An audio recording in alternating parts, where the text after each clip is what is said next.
हमारे मित्र श्री मिहिर वोरा साहब जुड़े हुए हैं।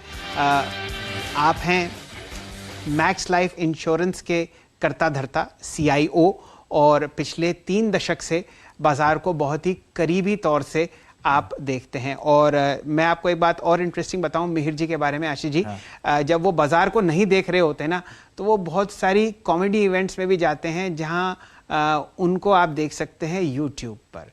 वोरा साहब, स्वागत है आपका। मैं गलत तो नहीं कह रहा?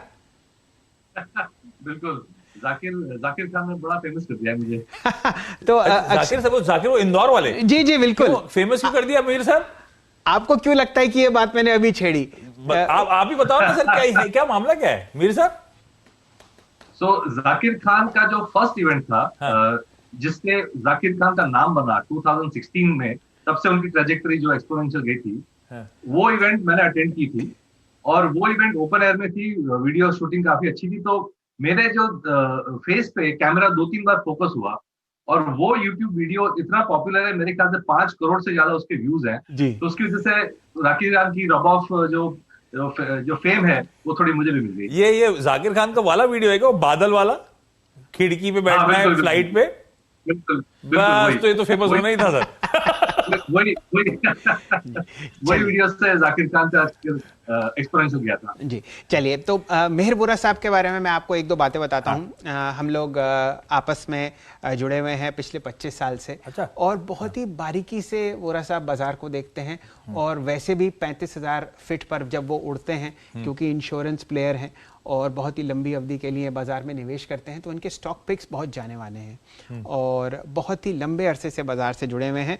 एक और इंटरेस्टिंग बात यह है कि मिहिर वोरा साहब का जो ट्विटर हैंडल है, वहां पर आपको सिर्फ ज्ञान की गंगा बहती हुई दिखेगी। और मेरी सब दर्शकों से गुजारिश है कि आप उनके ट्विटर हैंडल पर भी ध्यान दें, @TheMihirV। अभी आपके सामने स्क्रीन पर आता हुआ दिखेगा। तो वोरा साहब, अब स्वागत है। अब आपकी बहुत तारीफ हो गई, लेकिन अब मुश्किल सवालों का सेशन शुरू होता है।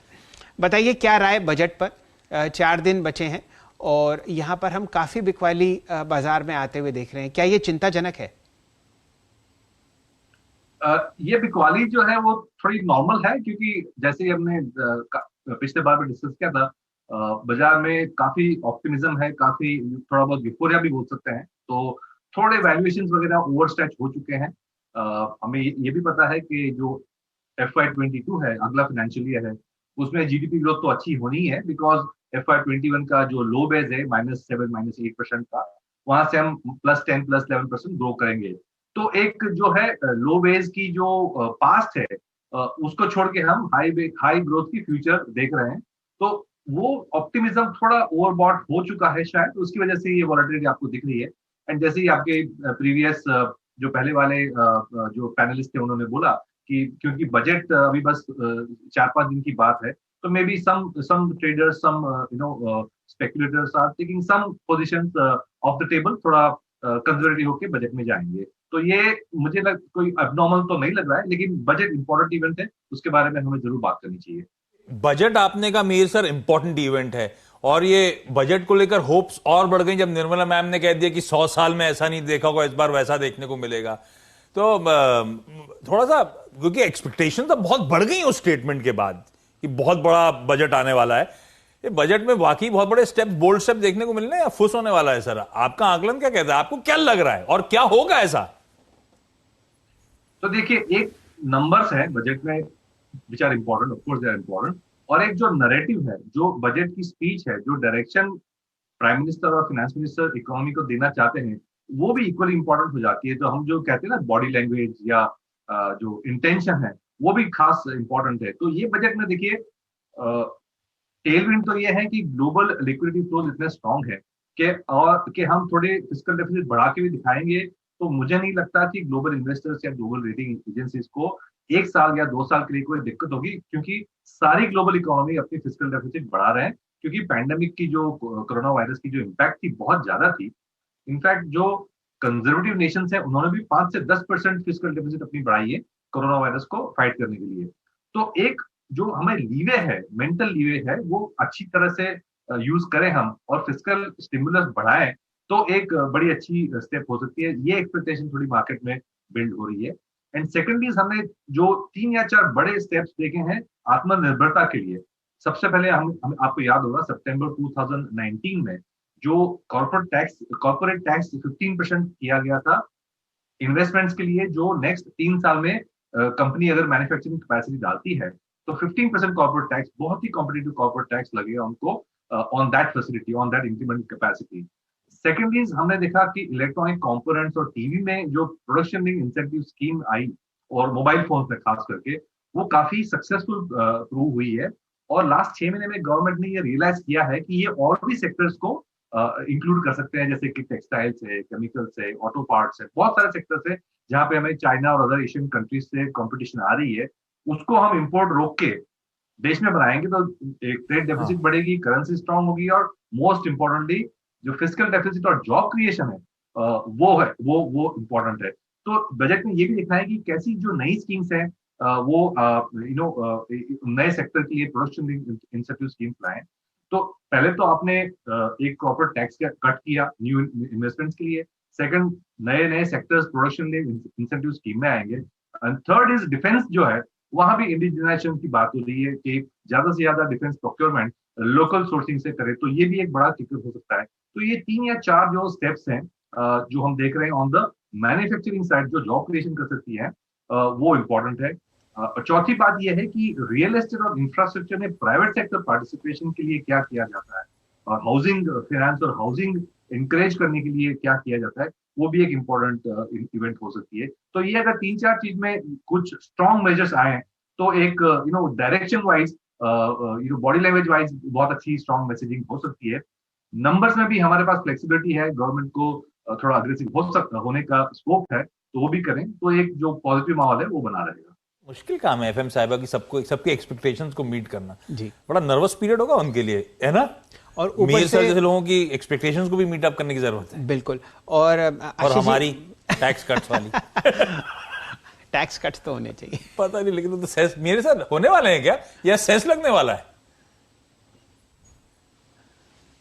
जो मीडिया से जो बज आ रही है वो तो ऐसी लग रही है कि आई थिंक जो हायर इनकम लेवल्स है वहां पे within course one time covid cess तो आ सकती है, और वो करेंगे तो मेरे ख्याल से कोई इरेशनल बात तो होगी नहीं, बिकॉज़ ना फिर कोई बात ही नहीं करनी, ये तो आपकी प्रॉब्लम है। प्रॉब्लम ये जो सेस वगैरह जो टेम्पररी करके आती है वो परमानेंट हो जाती है, तो वैसा ना हो तो बेटर है। नहीं तो ये प्रॉब्लम हायर लेवल वालों के लिए, ये तो प्रॉब्लम आपकी है, हमारे लिए कोई टेंशन वाली बात नहीं। फिर आगे बढ़ते हैं। अच्छा सर, 2020 जो बाजार था ना बड़ा इंटरेस्टिंग था, मेरे ख्याल से सबको पॉजिटिवली सरप्राइज करा बाजार के मोमेंटम ने। अब आप जब कह रहे हो इस समय वॉलेटिलिटी, नर्वसनेस क्रीप इन हो रही है, वैल्यूएशन थोड़े स्ट्रेच्ड हैं, तो 2021 कैसा पैन आउट होगा? ये साल आप क्या कंसोलिडेशन वाला साल देख रहे हो? और 2 टॉप प्रिफर्ड सेक्टर्स जिस पे अब आप अपने मैक्स में दांव लगाने के लिए अब तैयारी कर रहे हो, आप बजट जो भी आए।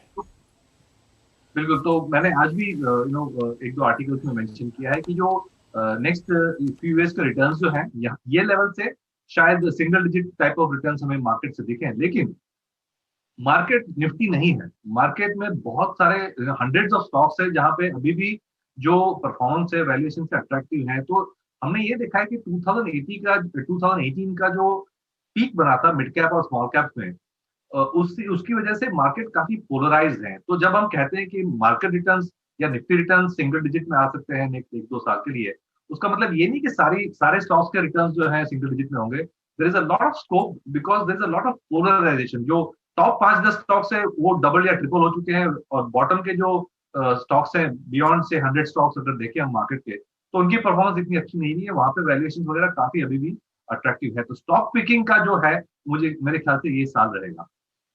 बहुत ही बढ़िया तरीके से वोरा साहब आपने समझाया कि बाजार निफ्टी नहीं है, और निफ्टी के बाहर भी आपको बहुत शानदार स्टॉक पिकिंग आती हुई दिखेगी। लेकिन बिल्कुल सही मौका है, एक बार जरा दोनों इंडिसेस पर नजर डाल लेते हैं। वापस 300 अंक ऊपर आपको निफ्टी बैंक ट्रेड करता हुआ दिखेगा, 41,471। थोड़ी देर पहले चंदन जी हमारे साथ जुड़े हुए थे, उनकी राय ये है कि भाई वॉलेटाइल दिन है और इंडिया विक्स बहुत बड़ा हुआ है, तो जरा थोड़ा बच के रहें और हो सके तो बाजार से दूर रहें। ट्रेड ना लेना भी एक ट्रेड है। हाँ, ये बात भी सही है। अच्छा, आपने कहा था कि मीर सर को ट्विटर पे फॉलो करना चाहिए। जी, मैं करता हूं, बहुत टाइम से करता हूं, और जब मीर सर ने कहा मार्केट निफ्टी नहीं है, कई सारी और पॉकेट्स हैं जहां पे रुझान होगा बाजार का, आउट परफॉर्मेंस देखने को मिलेगा। मीर सर आजकल ईवीज को लेकर बहुत ट्वीट करते हैं, इलेक्ट्रिक व्हीकल्स के। करेक्ट मीर सर, और ये बड़ा डिस्ट्रप्शन आना है इस एज ओल्ड इंडस्ट्री में, जिसकी मेरे ख्याल से पूरा वो लीडरशिप चेंज हो सकती है अगर सबने अपना गेम स्मार्टली प्ले आउट नहीं करा तो। अब ईवी स्पेस फ्यूचर है ऑटोमोबाइल इंडस्ट्री का। आपने इतने सारे ट्वीट कर रहे थे सर, कोई कंपनी हिंदुस्तान में तैयार उस गेम को प्ले करने के लिए? आई एम श्योर आप नाम नहीं ले सकते, लेकिन ईवी से कितना बड़ा डिस्ट्रप्शन आप ऑटो इंडस्ट्री में देख रहे हो? बिल्कुल, मेरे ख्याल से जो बड़े प्लेयर्स हैं उनके पास जो बेसिक कैपेबिलिटीज है वो तो है ही। खास करके अगर देखिए गाड़ी जो कार्स है उसमें जो मेजर चेंज आएगा वो जो इंजन और पावर ट्रेन है उसमें आएगा। बॉडी और वो सब तो मोरलेस वही रहेंगे। बट ये जो है कि कभी कभी ये होता है कि हमें लगता है कि जो इवेंट 10 साल या 15 साल में होनी है वो शायद वो कभी कभी 5 साल में हो जाती है। तो मेरे ख्याल से एज ऑफ नाउ और entire ecosystem of auto and auto components खास करके वो 5 साल के डिस्ट्रप्शन के लिए प्रिपेयर्ड नहीं है। तो अगर हम चाइना का एग्जांपल देखें तो उन्होंने जीरो से एक 10 लाख गाड़ियों का ईवी सेल का प्लान बना चुके हैं। 2010 में ऑलमोस्ट कुछ नहीं था और अब ये प्लान कर रहे हैं कि 10 लाख जो गाड़ियां हैं वो बनेंगी उनकी EVP in the next 2-3 years। 10 lakh नहीं, सॉरी, 1/4 ऑफ 30 मिलियन, माने ऑलमोस्ट हम बोले तो बहुत ज्यादा नंबर होता है, 10 लाख से भी ज्यादा नंबर होता है। तो ये जो इकोनॉमिक ऑफ स्केल है वो चाइना ने काफी क्रिएट करी है in this space, and even Europe and US are also way behind in this game. तो जो ये है, एक गवर्नमेंट और इंडस्ट्री को साथ में बैठ के एक इमरजेंसी प्लान करना चाहिए कि अगर ऐसी बड़ी डिस्ट्रप्शन आई बाजार में तो हमारी इंडस्ट्री खास करके auto which is one of the largest components of the industrial production, उसके लिए हम क्या करें। इसके लिए मैंने जो ट्वीट्स हैं वो kind of to highlight this fact मैंने डाले थे। मीर जी, समय कम है और जब आपसे बात करते हैं तो ऐसा लगता है कि करीब घंटा डेढ़ होता तो और इत्मीनान से बात होती, लेकिन क्या करें, सब लोग घड़ी से बंधे हुए हैं। आपसे मैं एक प्रश्न पूछना चाह रहा था। काफ़ी कुछ हड़कंप आपको स्टील सेक्टर में दिख रहा है। और परेशानी ये है कि चाइना में कुछ प्राइसेस ऐसे हैं जो आपको लॉन्ग प्रोडक्ट्स के या HR या CR कॉइल के हल्के से टॉप से कम होते हुए दिख रहे हैं। क्या ये ट्रेंड चिंताजनक है या आपको लगता है कि एक हल्का सा डिप है और वापस खरीदारी आती हुई दिखेगी फंडामेंटली स्ट्रॉन्ग स्टील काउंटर्स में?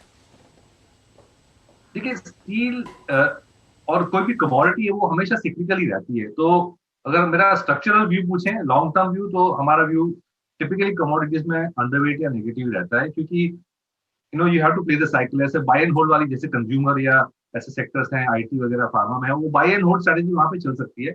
कमोडिटीज में हमने देखा है कि बाय एंड होल्ड स्ट्रेटेजी नहीं चलती। लास्ट 3-4 महीने में हमने जो कमोडिटीज और स्टील इंक्लूड करके जो तेजी देखी है वो काफी सप्लाई डिस्ट्रप्शंस की वजह से हुई थी। मे बी थोड़े और महीने चलेंगी सप्लाई डिस्ट्रप्शंस खास करके चाइना में। बट ये टिपिकली हमने देखा है कि जो सप्लाई डिमांड है अल्टीमेटली कमोडिटीज में मैच हो ही जाती है। तो हमने एक ट्रेडिंग कॉल की तरह से थोड़ा एक्सपोजर दिया था मेटल्स एंड कमोडिटीज में, लेकिन ये लेवल्स पे तो हम ऐड नहीं कर रहे इसको।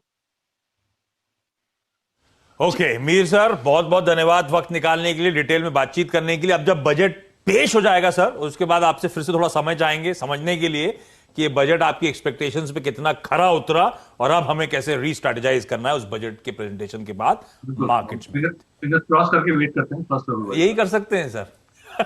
थैंक यू सो मच जुड़ने के लिए मीर सर।